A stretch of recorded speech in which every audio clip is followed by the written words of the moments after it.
We are here in Berlin today, in Kreuzberg, and I'm speaking to Wassim Mukdad that I met here in Berlin, and I've been fortunate enough to make some great music with him because he's fantastic and he plays oud.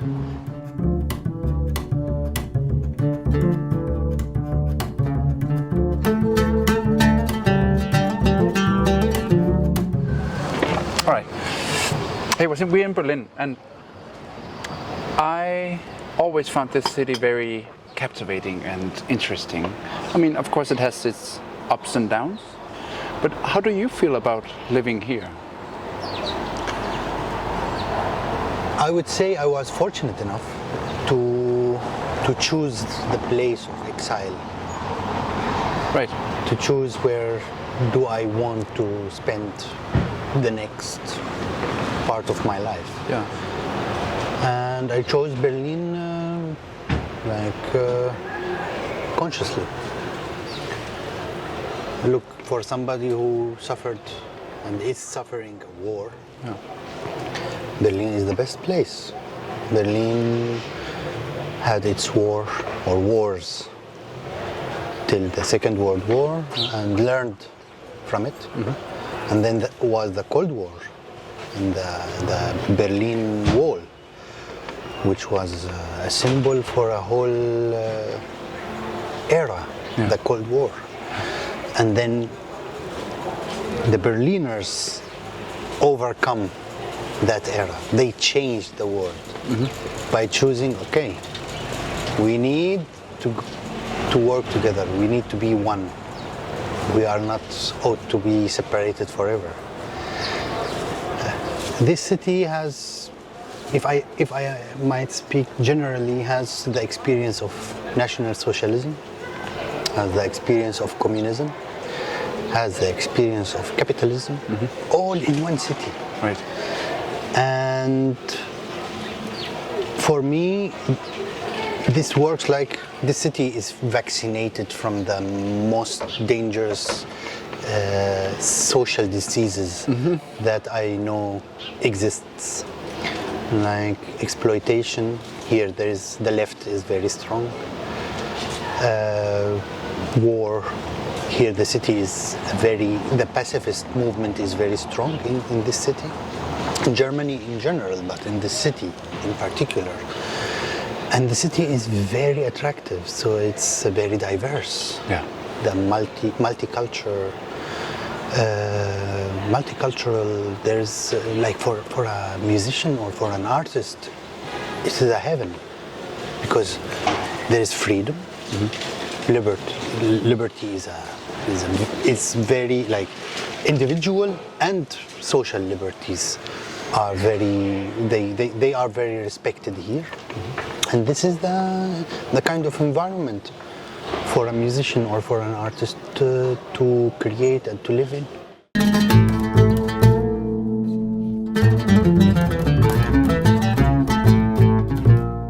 One of the biggest maybe advantages is the ability to meet and to cooperate with a lot of diverse cultures in one place. Like here, I will speak about my experience. I don't know about the others, but I was able to cooperate with people from China and from Japan, as well as people from the Indian subcontinent musically, Pakistan, also from the Middle East, starting from Morocco and the whole North Africa till you reach Greece, Persia, Syria, Turkey. The Turkish community is huge here. And then you have Latin Americans, North Americans, other Europeans, like Africa. Right. All are presented in Berlin. I won't say it's a melting pot because we don't melt into each other. Right. We are able to experience each other, but also to stay who we are. Yeah. So the influence of the city is, okay, look, there is all this diversity, choose what you like. Right. And Yeah, I don't know. Like maybe New York will be also in these vibes, but I don't know a lot of cities that share this capability or this characteristic.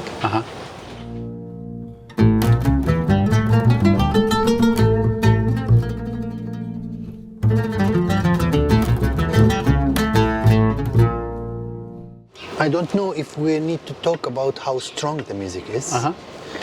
I would say richer. That's a better word, for sure. Like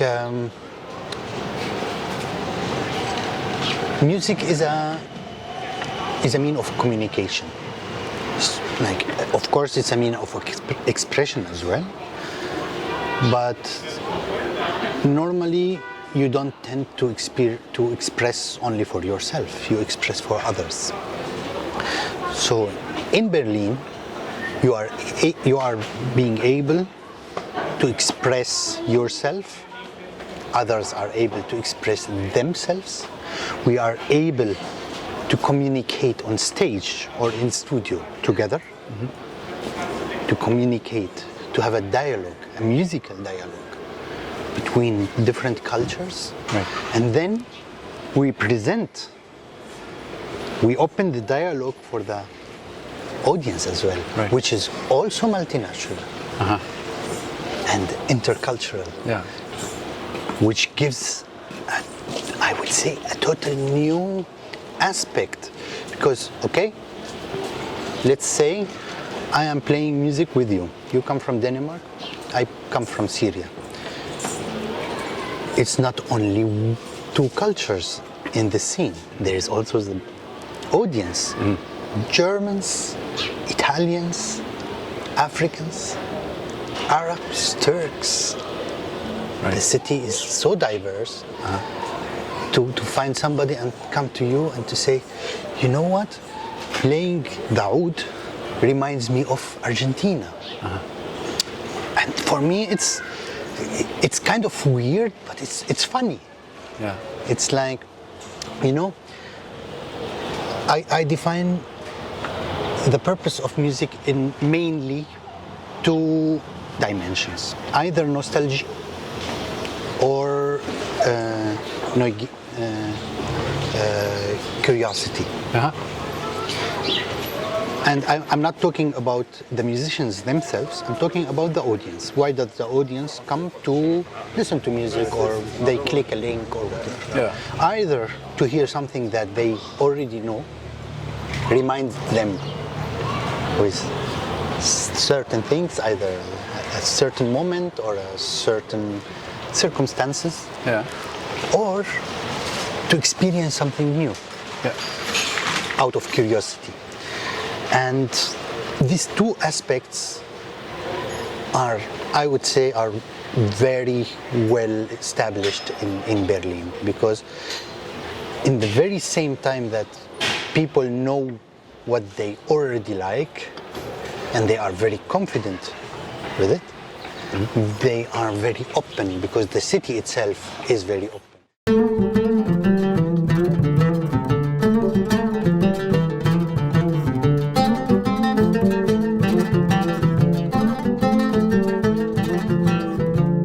The more homogeneous every human community or gathering is, the less open you are. Because, you know, everybody around you looks the same, speaks the same, does the same. So this is the right, and the others should be considered as wrong. But once you are in a city that's so diverse, the word wrong and right are not that hard. There is a lot of common ground to build on. And as a musician, I tend to invest in this common ground. Of course, there is my tradition, which I'm very proud of.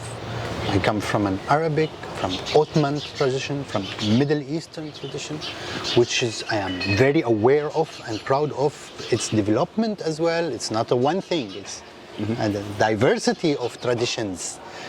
but also there is a huge multiple dimensional opportunity to cooperate and to experience and to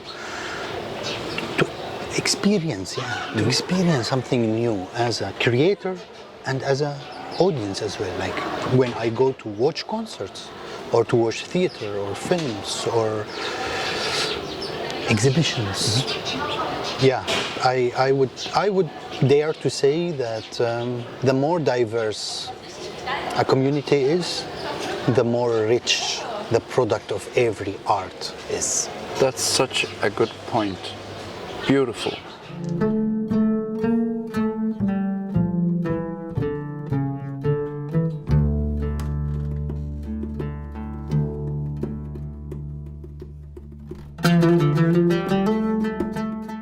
Of course. Like, look, as a Syrian, Berlin means for me a meeting point of West and East Germany at the very same time. But both of the West and East Europe, I mean. So,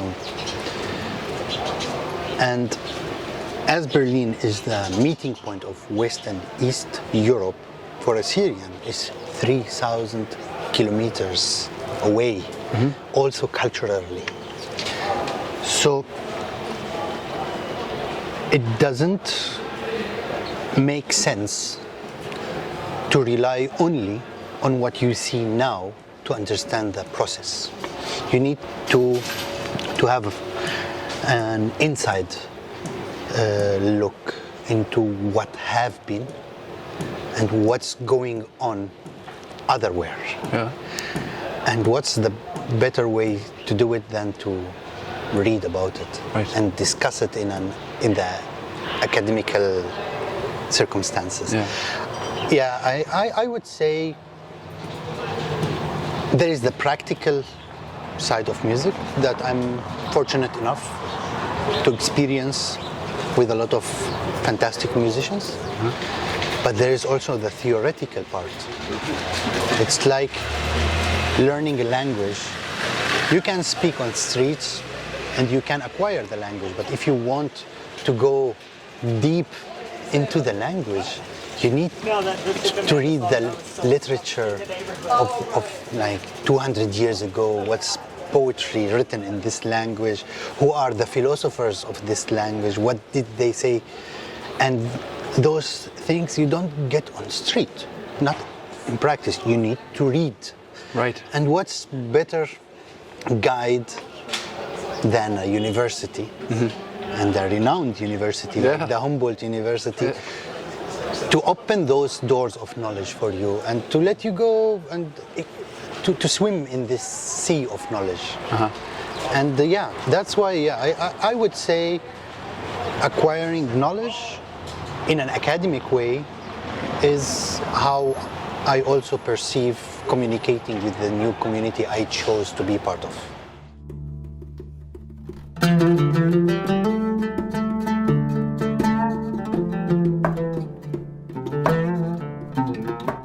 I won't underestimate the healing power of music. Or I won't say healing, the positive power of music. Because if I have a problem in my abdomen, maybe I still need to take medication. Exactly. Yeah. And it's not like music is not like a painkiller or no. I won't put it in this direction. But I would say whatever direction of music is it, whatever genre is it, there is a common aim or common goal for all musicians is to make the audience or the audience state, to elevate the audience state. Like there is an euphoria in music, Right. Yeah. And this euphoria first meets the musicians. Like the musicians themselves, they experience this euphoria on stage, especially if the music leaves a lot of room for individuality. Like, of course, there's a lot of high energy in orchestra music, but everything is written down. You need to follow, you need to. But like in jazz, you have more room to be yourself, to express your individuality. Right. And the more room you have to be yourself, the more ecstasy you will get of, because this is to express. And then as the audience is experiencing this expression of yours, they will get this energy. And that's part of why I chose to be a musician, not a doctor.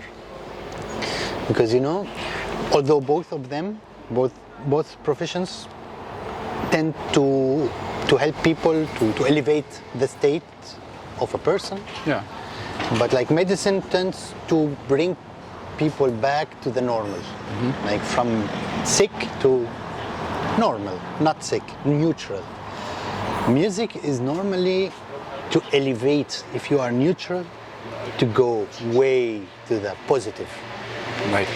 And the second huge difference is if you are a good doctor, you are ought to not see your clients anymore because they are now healed, they don't come back, which is a very good sign. If you're a musician, it's exactly the opposite. If you are a good musician, they come back and back and back because you are giving and there is no limit for going up. And yeah, that's partly, and the freedom part of it, of course. Like being a doctor, you need to follow very strict protocols.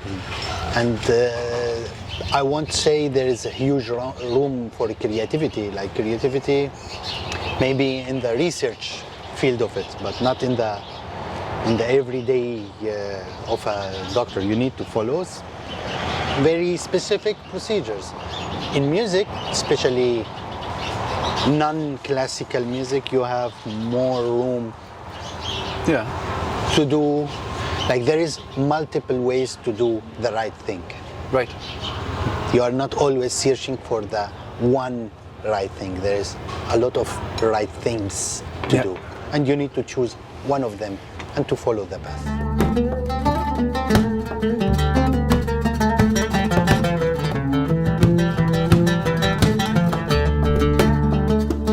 Bass player is like, you know, bass is a very European instrument. Yeah. And serves very clear European function to be a bridge between the rhythm section, the harmony section, and the melody section. So you are staying in the middle, trying to orchestrate and to communicate with all these aspects. For me, as a oud player, first, it's a special thing. Right. Like, yeah. The most frequent question I get is not what's your name?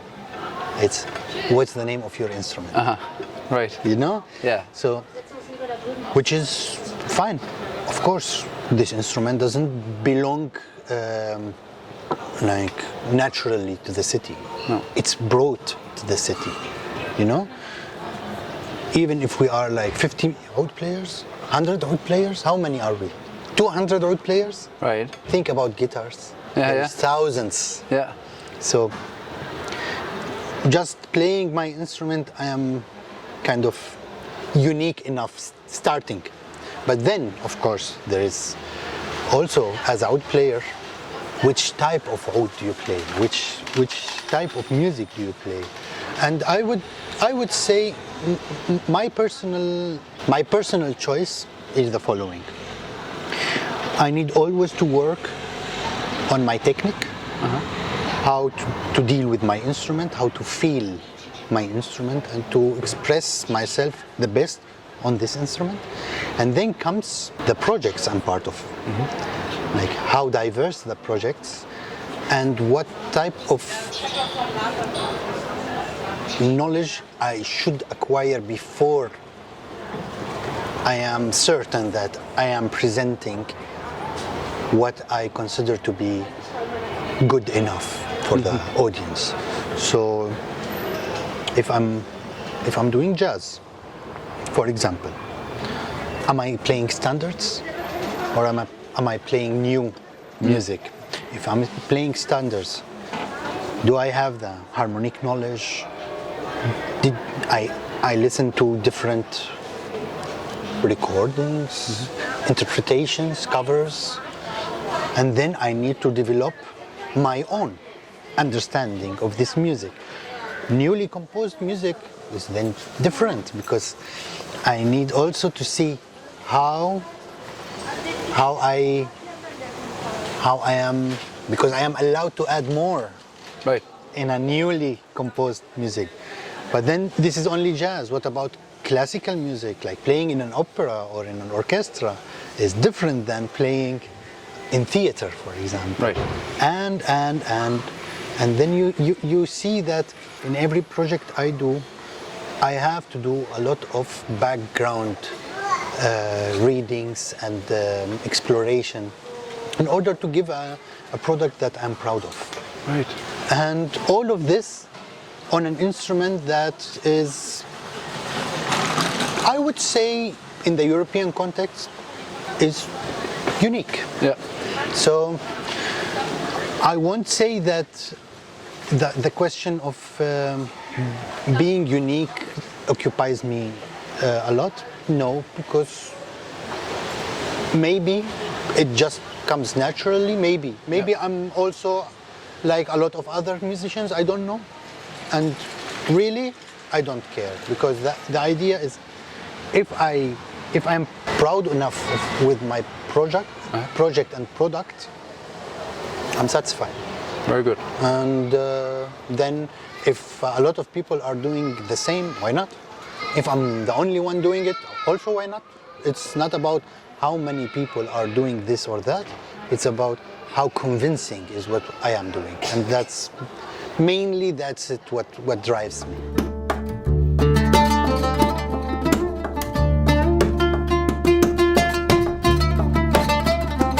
So one project which is very dear to my heart is like a quartet. We are called the Ajam Quartet, but it's like contrabass, percussion, violin, and oud. And in this project we are doing exactly the communication between Middle Eastern music and European music. So there is pieces from both traditions. There's pieces which we compose also. And then there's this communication, how to deal with Bach, for example, with oud. How to deal with Ottoman music, with harmony, which is not a usual thing. And then how to do it in our own voice, not to lose our voice, which is the most sensible or most delicate part of it. Is although you are dealing with big themes, but you still have and the center of it, it's still the same, which gives a sense of unity. Like if the audience are a friend of mine who I know from Aleppo or from Damascus and are here, or the audience are Germans or Italians or Spanish, and they still can feel this relationship and this dialogue between the two musics, or more than two. Like two is a very underestimated statement. I believe this is one of the projects I really identify with. Thank you for this. This was awesome. Thank you. Great.